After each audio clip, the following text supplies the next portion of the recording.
नमस्कार। आप देख रहे हैं दैनिक विकास न्यूज और मैं हूं आपके साथ में विकास। दिल्ली के सियासी गलियारों से इस वक्त की बड़ी खबर। पेपर लीक मामले और छात्रों पर हुई पुलिस कार्रवाई के विरोध में नगीना से सांसद और आजाद समाज पार्टी के प्रमुख चंद्रशेखर आजाद ने मोर्चा खोल दिया है। वे संसद भवन परिसर में बाबा साहेब डॉक्टर भीमराव अंबेडकर की प्रतिमा के नीचे धरने पर बैठ गए हैं। क्या है सांसद चंद्रशेखर आजाद की मुख्य मांगे, आइए नजर डालते हैं।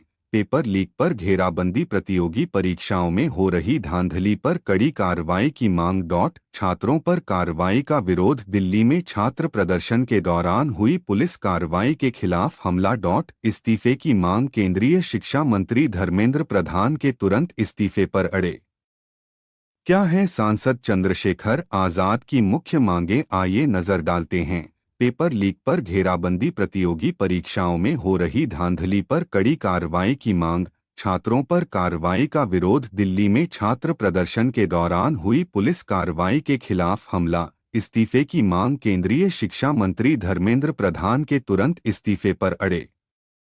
विस्तार से बात करें तो दिल्ली में कल छात्रों के विरोध मार्च के दौरान पुलिस द्वारा की गई कार्रवाई से बवाल बढ़ गया है। इसी के विरोध में आज नगीना सांसद चंद्रशेखर आजाद संसद परिसर पहुंचे और बाबा साहेब अंबेडकर की प्रतिमा के सामने धरने पर बैठ गए।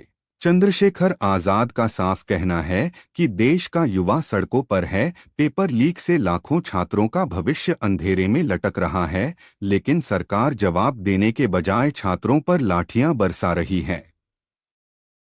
सांसद आजाद ने केंद्रीय शिक्षा मंत्री धर्मेंद्र प्रधान को इस पूरी नाकामी का जिम्मेदार ठहराते हुए उनके तुरंत इस्तीफे की मांग की है। उन्होंने स्पष्ट किया कि जब तक छात्रों को न्याय नहीं मिलता और जिम्मेदार लोगों पर सख्त कार्रवाई नहीं होती, उनका यह विरोध जारी रहेगा। पेपर लीक मामले और छात्रों पर हुई पुलिस कार्रवाई को लेकर आपकी क्या राय है? क्या शिक्षा मंत्री को इस्तीफा देना चाहिए? अपनी राय हमें कमेंट सेक्शन में जरूर बताएं। देश की हर छोटी बड़ी राजनीतिक और विकास से जुड़ी खबर के लिए दैनिक विकास न्यूज को सब्सक्राइब करें और बेल आइकन दबाएं। धन्यवाद। जय हिंद। देखिए, अभी स्पीकर सर से बात हुई मेरी, मैंने उनको भी बताया। उन्होंने पूछा कि बैठने का कारण क्या। मैंने उनको बताया कि जो लाठियां पड़ी है नौजवानों पे, उसका जवाब सरकार को देना पड़ेगा। आप हैं सरकार में, भारतीय जनता पार्टी एनडीए की सरकार है, तो पेपर लीक हो रहा है, पेपरों में घोटाले हो रहे हैं, बच्चों के मन में पीड़ा है, बच्चे सुसाइड कर रहे हैं, उनकी मौत का जिम्मेदार कौन है? किसी को तो जिम्मेदारी लेनी पड़ेगी ना। तो सरकार तय करेगी जिम्मेदारी किसकी है। वो बच्चों पे नहीं आप थोप सकते। कोई प्रोटेस्ट करे या ना करे, सरकार की जिम्मेदारी कि अंतिम व्यक्ति को लगना चाहिए कि सरकार उसके बारे में सोच रही है। तो सरकार नहीं सोच रही है।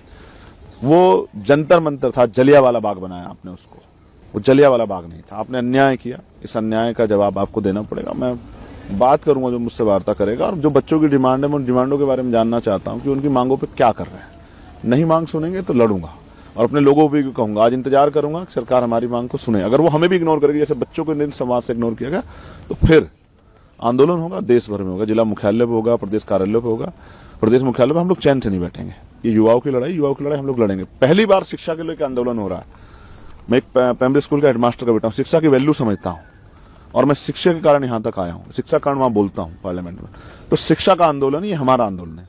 ये किसी पार्टी का नहीं, किसी एक व्यक्ति का नहीं, सबका आंदोलन है। हम चाहते हैं बेहतर शिक्षा इस देश में आए, शिक्षा में सुधार हो, कक्षा 1 से 12 तक सबको जो है फ्री शिक्षा मिले और वो क्वालिटी एजुकेशन हो कि बच्चा अपने पैरों पे खड़ा हो सके।